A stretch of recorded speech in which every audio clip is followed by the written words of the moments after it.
Well, most welcome. And we obviously like you, so settle in for a happy time. Pure theatrical Viagra. I mean, that's going to stay with you for the rest of your life, isn't it? Hope so. Yes. Let's, first of all, get out of the way the question that everybody wants to ask you nowadays, and that's about the divorce. I mean, how much of a shock was it to you, the actual business of getting a divorce? Michael. Getting a divorce? I mean, was it very hurtful? Man, you've just gone right in there. Mind your own business. All right. But then... No, it's such a private matter. There's, you know, my kids, and we're still a family, and it's a family that's struggling to work its way out. So how are you feeling now, then? I mean, what's the Shattered. Shattered, really? Yeah? No, I mean, I'm joking. I'm fine. Everyone keeps asking me all the time, how are you, how are you? And after a while, I mean, divorce is divorce, and it's a really tough thing to go through. Sure. I'm sure a lot of people here have been through it. And it leaves you shaken, and your whole foundation is sort of a mess. And then you have to pick yourself up and move forward. And that's what I'm doing. So, I mean, what pulls you through? I mean, is it the family? Is it the thought that you have to now sort of start again with the children? You have 2 kids. Yeah, and sure. You don't, and there's times when you just say, I just want to curl up in a ball and never get out of bed. And then you have a 6-year-old coming in and going, where's breakfast? Sure. So, you know, and it's part of, I suppose, I mean, it's my journey. I didn't expect it to happen to me, and it has happened, and that's it. Because one of the problems is that other people get divorced. Of course they do. People get divorced every day. But the point is, of course, with you, I mean, it's such a public marriage, wasn't it? That's the problem. That's the price you pay, if you like, for fame. Is that when... And yours is a particular kind of fame as well. I mean, I think, though, but it's been unexpected in terms of the amount of interest in it. And really? It's waning. Surprised you? Surely not.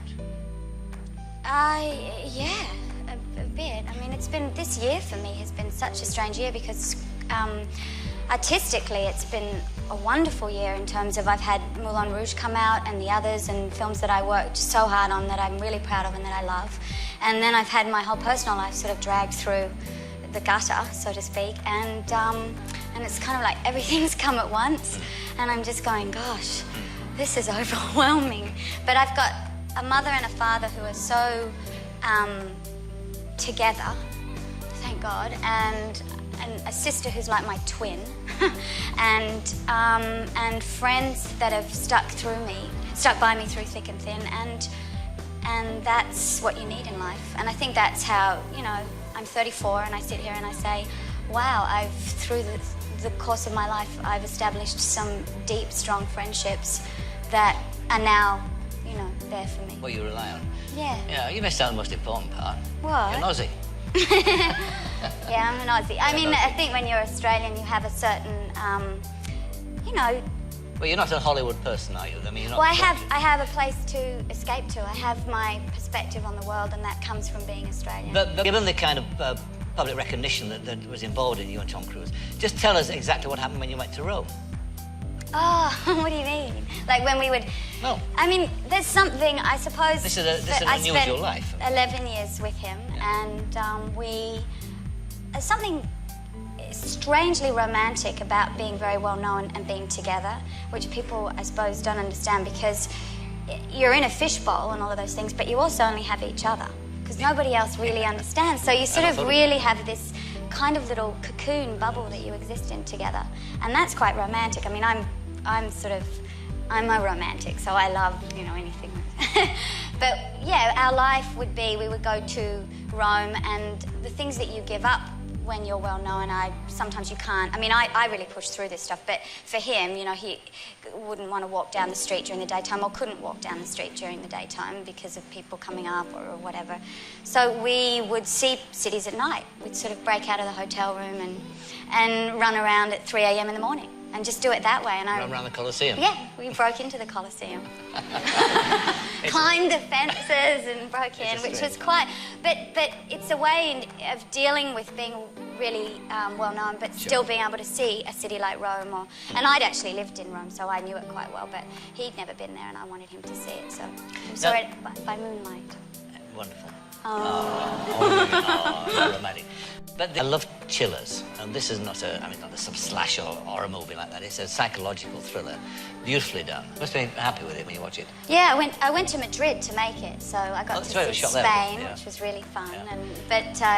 But it's an unusual film because it's the horror genre, but it has this wonderful female character, which is unusual in that sort of film. It's amazing, isn't it? Because when you see your character in that film, you're going to pieces, and compare that to Moulin Rouge, where you play this fantastic courtesan who's free as air and comes in on a wonderful trapeze with 500 guys dancing at her feet. Oh, that was just... I remember that the night when we shot that, and I get to come in on this, I don't know if you've seen the movie, but I come in on this trapeze, and there's like 500 men in dinner suits screaming, and the director would say to them, "Unbridled lust! Unbridled lust!" And so then they go, "Ah!" And I looked down from my trapeze and thought, wow, this is once in a lifetime. No, they are. I've read the cuttings. They are. And I just wondered if that was what you wanted to be. I mean, when you're a child in Australia... No, the director had to tell them to do that, because they weren't... I wanted to act. I love to act. But what was it about? Why? I don't know why. Ever since I was in Australia. I mean, I straighten my hair now. It's naturally curly, and I straighten it. But I had this red curly hair and freckles, and I was like 5'10" by the time I was 14. So I was very unattractive. And yeah, like gawky. Boys didn't bother you? Boys didn't. I remember having a boy dragged across the dance floor to dance with me and going, "No!" And that stays with you forever. I bet it stays with him now when he knows. Imagine. Eh? But so I loved to get lost. It's make-believe. Yeah, and I remember I would read all the time and get lost in I think that's the first time I read War and Peace when I was 13, which sounds pretentious, but I did do it, and on summer holiday, and I became Natasha. And and when the book finished, I was devastated. And I think that's where it started, the idea of you can be somebody else. Yes, because your mum and dad were professional people, aren't they? My dad's a workaholic. He's a psychologist, but he's also a biochemist. Yes. Nurse educator. That's right. And a feminist, to the extent that she wouldn't allow you to have dolls. Well, she wouldn't allow me to have a Barbie doll. Really? No. So? So I stole one, which was not good, and I got in trouble. No, so then actually I was allowed to have one. I had to return it to the store, very humiliating, and sort of apologise for stealing and all that sort of stuff. And then she said, well, I'll buy you one because I shouldn't be sort of imposing my thing so soon on when all you want is a doll, a Barbie doll. But yeah, she raised both of us. She had 2 daughters, my sister and I, and we were raised as feminists. It was a word that was used a lot in our household. It was about giving us confidence to be as women whatever we wanted to be. But I think her main emphasis was actually about sisterhood, because for her, feminism, and for me as well, and I mean, a lot of women in my generation don't want to be called a feminist, and I think that that's bad, actually, because there's still things that need to be done. But what my mother would always say is it's about helping other women. Yeah, she had breast cancer when I was 17, and I think when your family, and I gave a speech at her 60th birthday where I just said, you're the heart and soul of our family. And so when the heart of your family when you have to suddenly deal with the possibility of losing her, and she was it for all of us, it was awful. And there was a year where, she went through chemotherapy and radiation, and so I think that really had a huge effect on me. But I actually did, and you feel so helpless. I think that's the thing. Well, you sort of emotionally, at 17, you're going, oh, what can I do?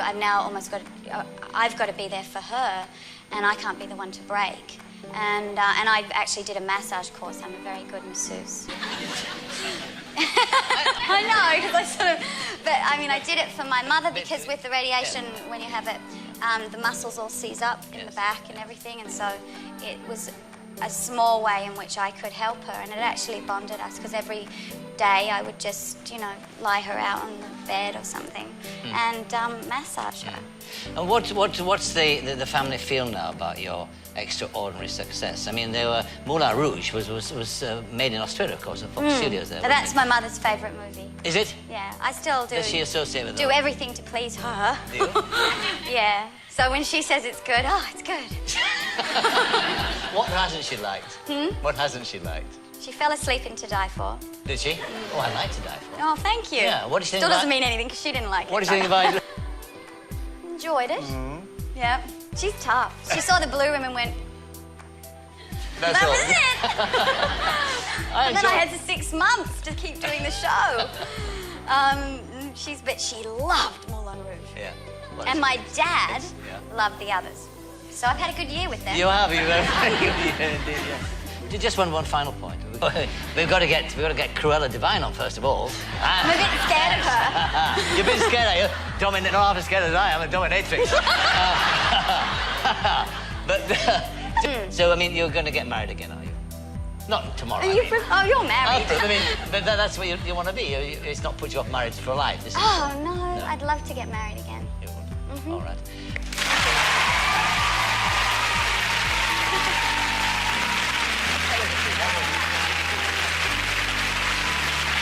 How many times? Wanting to rehearse that scene. Yeah. Oh, thank you. What? Oh, I see. People I you mean, don't... Okay, so it was just... famously. What about the... I sang in a band when I was 17, but only at parties, and Is there any footage of that? I was playing bass, so that's why. I was like, oh, I'll sing then. But I We were read- terrible. I read some... Take on the character, yeah. But I find it very easy to sing to you. Yeah. Look No, I wouldn't have. It's technically very difficult. You mean, there's nothing there. A few takes, and they'd walk around with these... It's really difficult. I mean, it is... And